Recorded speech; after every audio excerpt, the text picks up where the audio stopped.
I'm going to share with you an actual case study from my client work of an office that has successfully resigned from PPO plans. And I'm going to share some data. I won't use the name out of confidentiality. However, I will share the exact numbers and the exact data. And the purpose is, I think you'll find this very inspiring. You'll see an actual result. You'll be able to hear about an actual result. And you can take and kind of apply that to your situation. So I think you're going to enjoy this episode of the Less Insurance Dependence podcast. Well, let me go ahead and dive into today's topic for this podcast episode. And I want to set this up for you. So this is one of my coaching clients. And it's really useful because I'm going to share with you the data and the results of what's happened in this practice. And I want to kind of set this up a little bit. This is a very strong solo dentist practice. So one dentist, very strong, nice, strong hygiene department, has 2 full-time hygienists. So doctor works 4 days a week and has 8 days of hygiene per week, has 2 hygienists, each work 4 days a week. And prior to, in 2021, this doctor was contracted with about 10 PPO plans, And the largest of those PPO plans was Delta, which is the most common situation that we see. But he was contracted with 10 altogether. And initially, when we started working together, he wasn't sure if he was in a strong enough position to drop Delta. Because they were the largest by far, in his practice. Collectively, about 80% of his patients were PPO patients.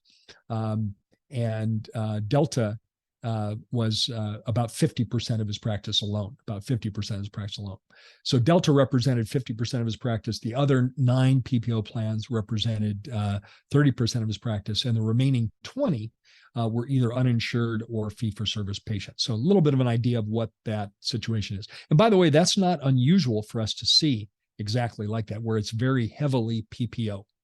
And he's in a competitive area. He's in a smaller city. He's definitely in a city, but a smaller city. Very competitive. Plenty of dentists, nearby, and pretty much everyone around him is also a PPO practice. So he was kind of concerned. He said they wouldn't have to go far if they wanted to pick another practice. But this was also a practice that had a very strong, what I would call relationship-driven aspect of their practice. And that wasn't something new. That was something that he and his team had been working on for a long time before starting to work with me as a coach. And what I mean by relationship-driven is that they know the names of the patients. They know the spouse's name. They know the kid's name. They know the dog's name. They know their hobbies, their interests, where the patient went to college. Maybe they know that an anniversary is coming up for this patient, or a special date in their life is important. Or maybe they know that someone is taking care of an elderly parent right now. All those kind of things is what I would consider hallmarks of a relationship-driven practice. And this is something that had been woven into the fabric of the practice for a long time. But one of the things and one of the reasons that motivated him to reduce his insurance expense was not just because of the economics, the amount that he was writing off, but also everything about being a PPO practice took him away from being more relationship driven, being able to spend more time with patients, being able to really get to know his patients. And so despite the fact that he was swimming against the tide because he was a PPO practice, remember 80% of his patients were PPO, and his average discount, by the way, in 2021 was 42%. The average insurance adjustment was 42%. And one of the things that really resonated with him as he became a client of mine, he had attended one of our webinars, and he heard me talk about thinking about the adjustments, your insurance adjustments, as a marketing expense. And it resonated with him. And that's what I want to share with you. I want you to think of that as a marketing expense, because quite literally, you are paying the insurance company to provide you with patients. However, you're paying a massive tax for that. However, it usually doesn't show up. It doesn't show up as an expense in your profit and loss statement, because of course you never write a check to Delta or Blue Cross Blue Shield or Aetna. You don't write a check to them. They take the money out in advance. So it never shows up as an actual expense. Now, one of the other things that was a situation that I want to point out is doctor didn't know in this practice how much he was writing off. He didn't know. And the reason he didn't know is like 90% of the dentists in the country, he entered his contracted fees into his practice management software. There's two ways to enter your fees into the practice management software. One way is to enter your UCR fees. And then when you get the EOB, you enter the EOB, the explanation of benefits, into the computer, and then your software does the heavy lifting to determine what your net production was.